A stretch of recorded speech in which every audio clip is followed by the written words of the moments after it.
नमस्कार दोस्तों, मैं ज्योतिषाचार्य एडी शास्त्री और आपके अपने YouTube चैनल नक्षत्र एस्ट्रो वर्ल्ड में मैं आप सभी का सादर अभिवादन करता हूं। दोस्तों, आज का ये जो ज्योतिष का कार्यक्रम है, ये जो राशिफल है, ये मिथुन राशि वाले लोग जातकों के लिए खास है।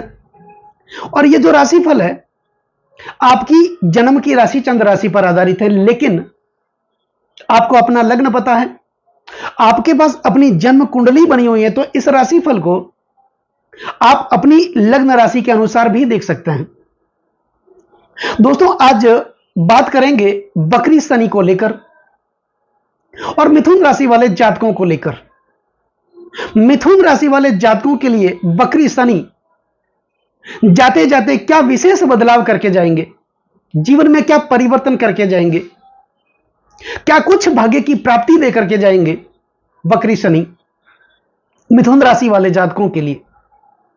जैसा कि आपको पता होगा, 29 जून 2024 को शनिदेव बकरी हुए थे। फिलहाल अपनी वक्र अवस्था में चल रहे हैं और 15 नवंबर 2024 तक, यानी पूरे 139 दिनों तक शनिदेव अपनी वक्र अवस्था में रहेंगे। लेकिन इस अवस्था में भी शनिदेव अपनी कुछ विशेष अवस्थाएं भी बदलेंगे। दोस्तों, ग्रहों की मुख्य रूप से 4 प्रकार की अवस्थाएं मानी जाती हैं: बाल अवस्था, कुमार अवस्था, यौन अवस्था और वृद्धावस्था। बाल अवस्था में कोई भी जब ग्रह होता है, वो ज्यादा से ज्यादा अपनी हैसियत के मुताबिक सुख दे सकता है, क्योंकि एक बालक किसी के जीवन को ज्यादा प्रभावित नहीं कर सकता। न तो ज्यादा वो सुख दे सकता है और न ज्यादा दुख दे सकता है। कुमार अवस्था वाला ग्रह अच्छा आचरण देता है, लेकिन यौन अवस्था वाला ग्रह विशेष राज्याधिकार दिलाता है और वृद्धावस्था वाला ग्रह रोग और ऋण देता है। 29 जून को जब शनिदेव बकरी हुए थे, तो ये 25 डिग्री पर गोचर कर रहे थे और कोई भी ग्रह जब 24 से 30 डिग्री के मध्य गोचर कर रहे होते हैं, उस ग्रह की अवस्था वृद्ध मानी जाती है, वो वृद्ध अवस्था में होते हैं और अपना सिर्फ 25% तक का ही फल जातक को प्रदान करते हैं। तो 29 जून, उसके बाद जुलाई और अगस्त अंत तक शनिदेव अपनी वृद्धावस्था में थे। सितंबर माह जो यह माह चल रहा है, उस समय शनि अपनी प्रौढ़ावस्था में चल रहे हैं और अपना 50% तक का ही फल यह प्रदान करेंगे। लेकिन आने वाला समय अक्टूबर माह और 15 नवंबर, यह जो 45 दिनों का समय होगा, यह मिथुन राशि वाले जातकों के लिए बहुत ही अच्छा समय माना जाएगा, क्योंकि शनिदेव इस समय अपनी यौन अवस्था में होंगे और 18 से 19 डिग्री पर यह गोचर करेंगे। जो भी ग्रह 18 से 19 डिग्री पर गोचर कर रहे होते हैं, उस ग्रह की अवस्था यौन अवस्था मानी जाती है और अपना 100% तक का रिजल्ट यह प्राप्त करवाते हैं। तो 29 जून से शनिदेव अपनी वक्र अवस्था में चल रहे हैं। दोस्तों, इस समय शनिदेव वक्री हैं और कोई भी ग्रह जब वक्री होते हैं, उस ग्रह का चेष्टा बल बढ़ जाता है। शुभ या अशुभ फल देने की इच्छा प्रबल हो जाती है, चेष्टा प्रबल हो जाती है।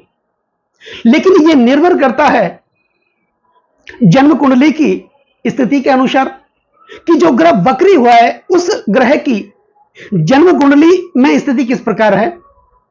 अगर वो ग्रह उच्चस्थ होगा, मित्र क्षत्रिय होगा, अपने वर्गोत्तम में बली होगा, तो निश्चित तौर पर उस ग्रह का शुभ चेष्टा बल बढ़ेगा। लेकिन इसके विपरीत वही ग्रह जन्म कुंडली में नीचस्थ होगा, शत्रु क्षेत्रीय होगा, अस्तगत होगा, पाप प्रभाव में होगा, पाप ग्रहों से पीड़ित होगा, उस ग्रह का अशुभ चेष्टा बल बढ़ेगा। और मुख्यतः ग्रहों में 6 प्रकार का बलाबल पाया जाता है: स्थान बल, काल बल, दिग बल, नैसर्गिक बल, चेष्टा बल और दृष्टि बल। और फिलहाल शनिदेव बकरी है और बकरी होने पर कोई भी ग्रह एक भाव पीछे का फल प्रदान करते हैं। जिस भाव में वो विराजमान होते हैं, उस भाव से एक भाव पीछे का यह फल भी प्रदान करते हैं। तो मिथुन राशि वाले जातकों के लिए शनिदेव अपनी मूल त्रिकोण राशि, अपनी सबसे प्रिय राशि कुंभ राशि में भाग्य स्थान के अंदर चल रहे हैं, अच्छी स्थिति में चल रहे हैं। लग्नेश बुध बनते हैं और बुध के परम मित्र शनिदेव माने जाते हैं। तो बुध ने नवम भाव भाग्य स्थान का जो लेखा जोखा दिया है शनिदेव को दिया है। अब शनिदेव अच्छी स्थिति में भाग्य स्थान में मिथुन राशि वाले जातकों के लिए विराजमान थे, अपनी मूल त्रिकोण राशि सबसे प्रिय राशि कुंभ राशि में विराजमान थे। तो यहां पर भाग्य की वृद्धि होनी चाहिए थी, भाग्य का साथ मिलना चाहिए था, भाग्य की प्राप्ति होनी चाहिए थी, भाग्य में जो रुकावटें आ रही थी वो रुकावटें दूर होनी चाहिए थी, पिता के साथ अच्छे संबंध स्थापित होने चाहिए थे, परिवार के साथ अच्छा संबंध स्थापित होना चाहिए था, धर्म के प्रति हमारी आस्था बढ़नी चाहिए थी, हमारे कार्यों का पूर्ण प्रतिफल हमें मिलना चाहिए था, कर्जों से मुक्ति मिलनी चाहिए थी, दुखों से मुक्ति मिलनी चाहिए थी। लेकिन ऐसा कुछ देखने को मिथुन राशि वाले जातकों के लिए नहीं मिला, क्योंकि यहां पर जो 29 जून को शनिदेव जब वक्री हुए थे, जून जुलाई और अगस्त अंत तक अपनी वृद्धावस्था में थे, तो फिर ये कैसे अच्छा फल प्रदान करते। अब शनिदेव जब भाग्य स्थान में विराजमान है और इनकी दृष्टि लाभ भाव पर जा रही थी, तो लाभ की भी वृद्धि होनी चाहिए थी, सपने पूरे होने चाहिए थे, अपनी इच्छाएं पूरी होनी चाहिए थी, कर्म का साथ भी मिलना चाहिए था, प्रॉपर्टी का साथ मिलना चाहिए था, व्यापार में तरक्की होनी चाहिए थी, आय के साधन बढ़ने चाहिए थे, इनकम के स्रोत उत्पन्न होने चाहिए थे। लेकिन ऐसा भी नहीं हुआ, क्योंकि शनिदेव वहां पर वृद्धावस्था में चल रहे थे। लेकिन सितंबर माह जो ये माह चल रहा है, इस समय शनिदेव प्रौढ़ावस्था में थे, तो यहां पर 50% तक का ही फल देंगे। लेकिन आने वाला समय अक्टूबर और 15 नवंबर, ये जो 45 दिनों का समय होगा, यह मिथुन राशि वाले जातकों के लिए यूं समझ लो गोल्डन समय होगा। यहां पर इस समय में शनिदेव आपके लिए बहुत अच्छी स्थिति का निर्माण करेंगे। दोस्तों, शनिदेव कर्म के कारक माने जाते हैं, शनिदेव को न्याय का देवता कहा जाता है, शनिदेव कर्म फलदाता है, कलयुग का न्यायाधीश भी इन्हें कहा जाता है और दंडाधिकारी है। हमारे कर्मों का लेखा जोखा शनिदेव अपने पास रखते हैं। हालांकि शनिदेव की गति सबसे मंद है, धीमी चाल है, इसीलिए एक राशि में वो 2.5 साल तक रुकते हैं। और हमारे सौर परिवार में एकमात्र ऐसे ग्रह हैं शनिदेव जिनको 7.5 और ढैया का हक दिया गया है। शनिदेव धैर्य के कारक भी माने जाते हैं, और धैर्य एक ऐसी सवारी होती है जो अपने सवार को कभी गिरने नहीं देती, न तो किसी को किसी के कदमों में गिरने देती है और न ही किसी की नजरों में गिरने देती है। शनिदेव जांचते हैं, परखते हैं, और जांचने परखने के बाद अपना समय आने पर एक साधारण से कोयले को भी धीरे धीरे हीरे में बदलने का सामर्थ्य शनिदेव अपने पास रखते हैं। तो वैसे शनिदेव लग्नेश के परम मित्र हैं, और मिथुन राशि वाले जातकों के लिए भाग्य स्थान में अपनी मूल त्रिकोण राशि सबसे प्रिय राशि कुंभ राशि में विराजमान थे, अच्छी स्थिति में विराजमान थे। लेकिन ये अपना 25% तक का ही फल दे रहे थे, क्योंकि वृद्धावस्था में चल रहे थे। तो इन्होंने शनिदेव ने इस प्रकार की समस्याओं से आपको मुक्त नहीं किया। आप दिनों दिन आगे बढ़ते रहे, आगे बढ़ने की कोशिश तो कर रहे थे, लेकिन दिनों दिन पीछे चले जा रहे थे। 10 कदम आगे बढ़ने की कोशिश कर रहे थे, लेकिन 20 कदम वापस पीछे चले जा रहे थे। कर्जा दिनों दिन बढ़ रहा था, कर्जा उतरने का नाम ही नहीं ले रहा था। 5 रुपए का कर्ज आप कैसे भी करके उतारने की कोशिश कर रहे थे, लेकिन 10 रुपए का कर्ज आपके लिए तैयार खड़ा था। आपके ज्यादातर पैसे हॉस्पिटल के खर्चों में खर्च हो रहे थे, माता पिता के स्वास्थ्य को लेकर आपके पैसे खर्च हो रहे थे, बच्चों के एजुकेशन के लिए आपके पैसे खर्च हो रहे थे, बच्चों के स्वास्थ्य को लेकर, अपने स्वास्थ्य को लेकर, पत्नी के स्वास्थ्य को लेकर आपके पैसे खर्च हो रहे थे। जितनी आवक हो रही थी उससे ज्यादा आपके खर्च भी हो रहे थे। भाइयों का साथ नहीं मिल रहा था, बहनों का साथ नहीं मिल रहा था, परिवार में एक तनाव की स्थिति उत्पन्न हो रही थी, कोर्ट कचहरियों के आप चक्कर काट रहे थे, प्रातिक संपत्ति में विवाद बना हुआ था, पति पत्नी में अलगाव बना हुआ था, एक सामंजस्य स्थापित हो ही नहीं रहा था, पराक्रम की वृद्धि नहीं हो रही थी, सेल्फ कॉन्फिडेंस आपका डाउन हो रहा था। आप आगे बढ़ने की कोशिश तो कर रहे थे, लेकिन दिनों दिन पीछे चले जा रहे थे। आलस्य आपके अंदर घर कर रहा था, आज का काम कल पर छोड़ रहे थे।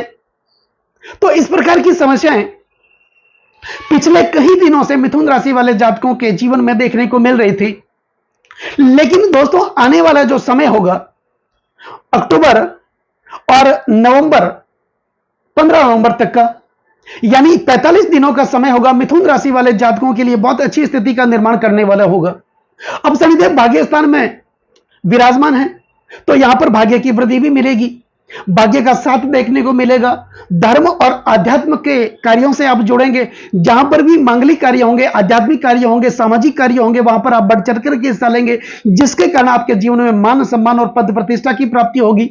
पिता के साथ अच्छे संबंध स्थापित होंगे, माता के साथ एक वात्सल्य भरा संबंध आपका स्थापित होगा, भाइयों का साथ मिलेगा, परिवार का साथ मिलेगा, और कुल मिला के दुखों का अंत होगा। जहां पर आप नौकरी कर रहे थे, वहां पर कोई ना कोई बड़ा प्रोजेक्ट आपको मिल सकेगा, या फिर आप बिजनेस से जुड़े हुए हैं, व्यापार जगत से जुड़े हुए हैं, तो कोई ना कोई बड़ी डील आपका इंतजार कर रही थी, जिसके कारण आप अपने कर्जों से मुक्त भी हो जाएंगे।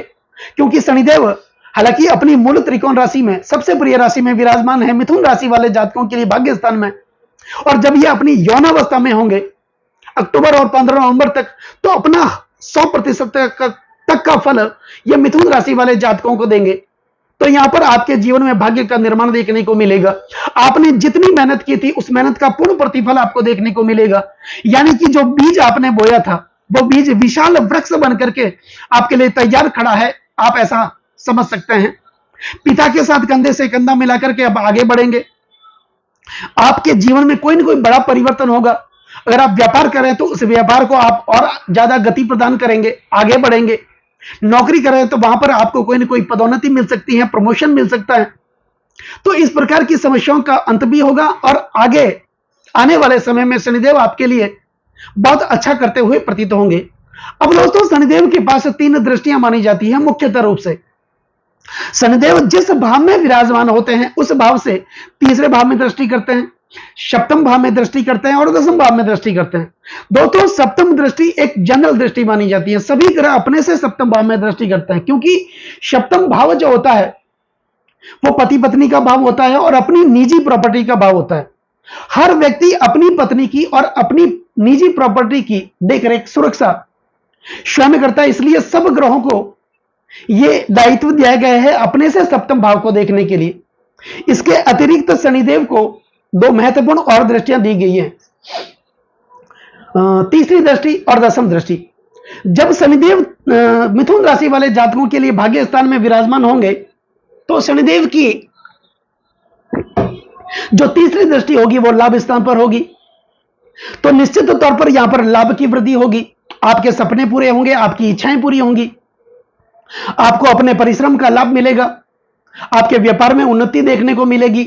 आपने अपने धन का निवेश प्रॉपर्टी में किया होगा, शेयर मार्केट में किया होगा, बच्चों के एजुकेशन में किया होगा, तो उसका अच्छा रिटर्न देखने को मिलेगा, लाभ की प्राप्ति होगी।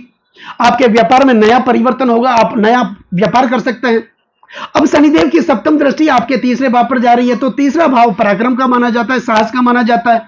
तो पराक्रम की प्राप्ति होगी, साहस की प्राप्ति होगी, मेंटल स्टेट की प्राप्ति होगी, आपके अंदर निर्णय शक्ति बढ़ेगी, फैसला लेने की शक्ति बढ़ेगी, पारिवारिक सुखों की प्राप्ति होगी। और इस बीच अगर आप ग्लैमर में, सोशल मीडिया में, मीडिया से संबंधित कार्यों में जुड़े हुए हैं तो इसमें भी आपको बहुत बड़ा लाभ मिलेगा। यूट्यूब से, इंस्टाग्राम से, फेसबुक से अगर आप अर्निंग करना चाहते हैं तो शनिदेव आपके लिए बहुत बड़ा करते हुए प्रतीत होंगे। तो पारिवारिक सुखों की प्राप्ति आपके लिए होगी आने वाले समय में। अब शनिदेव की दसम दृष्टि आपके छठे भाव पर जा रही है, तो छठा भाव रोग, ऋण और शत्रु का माना जाता है, तो रोगों से आपको मुक्त करेंगे।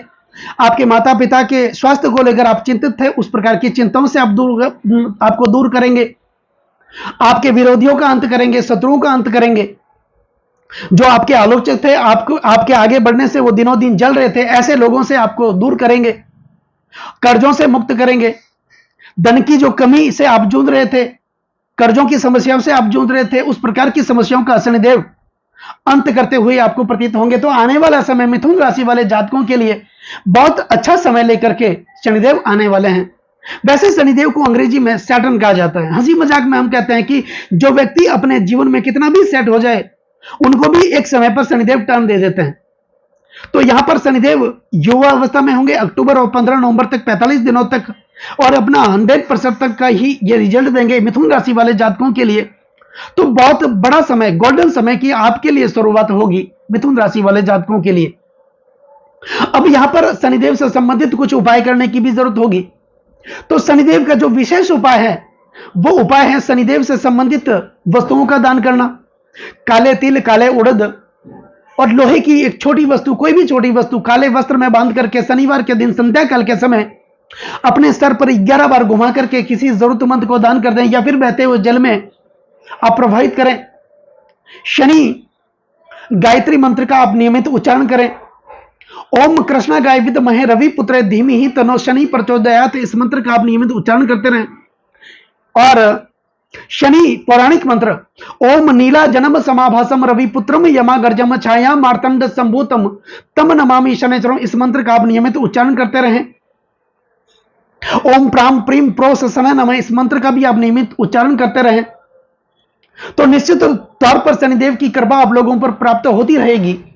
और सबसे अचूक उपाय भगवान शिव की आराधना आप जरूर करें, क्योंकि शनिदेव भगवान शिव के परम उपासक माने जाते हैं, और जिनके ऊपर भगवान शिव की कृपा हो जाती है, समझ लो शनिदेव की कृपा भी प्राप्त हो जाती है। तो वक्री शनि जाते हुए मिथुन राशि वाले जातकों के जीवन में बहुत बड़ा समय लेकर के आएंगे, भाग्य का साथ भी मिलेगा और हर प्रकार की कठिनाइयों से आपको मुक्त करेंगे।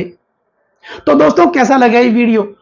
अगर ये वीडियो आपको अच्छा लगा हो, मेरा समझाना आपको सार्थक लगा हो, समझाने का तरीका अगर आपको सार्थक लगा हो, तो इस वीडियो को आप आगे से आगे शेयर जरूर करें। बेल आइकन बटन को जरूर दबाएं, ताकि मेरे आने वाले और भी नए नए वीडियो के नोटिफिकेशन सीधे आप लोगों तक पहुंच जाएं। लाइक और कमेंट जरूर करें, क्योंकि आपका एक लाइक और एक कमेंट मेरे अंदर बहुत ज्यादा आत्मविश्वास भर देता है। और कमेंट में ओम नमः शिवाय, जय शनिदेव ये जरूर लिखें। नमस्कार दोस्तों।